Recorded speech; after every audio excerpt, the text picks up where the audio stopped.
क्या आपको लगता है कि आपके सारे फैसले सच में आपके अपने हैं? आप हर कोई खामोशी से आपके दिमाग को कंट्रोल कर रहा है। आपकी रोजमर्रा की जिंदगी में, चाहे आपका ऑफिस हो, कोई दुकानदार, आपके अपने दोस्त, कुछ लोग आपके साथ एक ऐसी डार्क साइकोलॉजी का खेल खेलते हैं जिसका आपको पता भी नहीं चलता। आज की इस वीडियो में हम डार्क साइकोलॉजी के 3 सबसे खतरनाक तरीकों को बेनकाब करने वाले हैं।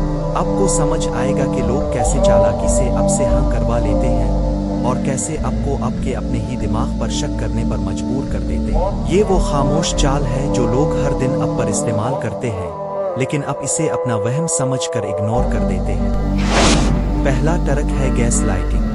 ये एक ऐसी ज़हनी चाल है जहां सामने वाला आपको गलत साबित करने के लिए आपके अपने ही अंदाज, यादों और बातों पर शक पैदा कर देता है।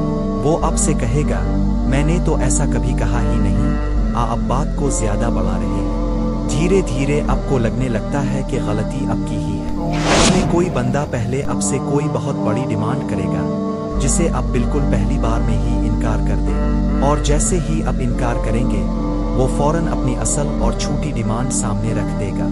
आपको लगेगा कि वो आपके लिए कंप्रोमाइज कर रहा है और आप बगैर सोचे हाँ बोल देंगे।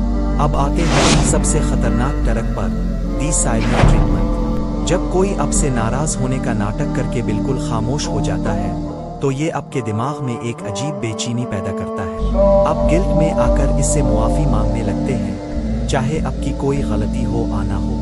ये ज़हनी कंट्रोल हासिल करने का सबसे बेरहम तरीका है। तवास सबसे कैसे बचा जाए? इसकी साइकोलॉजिकल शील्ड बहुत सिंपल है। जब भी आपको लगे कि कोई आप पर प्रेशर डाल रहा है तो फौरन जवाब मत दें। सिर्फ ये एक जुमला कही, मुझे इस पर सोचने के लिए थोड़ा वक्त चाहिए। ये कहने से सामने वाले का सारा कंट्रोल टूट जाता है और आपको ठंडे दिमाग से फैसला करने का वक्त मिल जाता है। अगर आपको ये मालूमात अच्छी लगी तो वीडियो को लाइक करें और चैनल को सब्सक्राइब करना मत। वस्सलाम।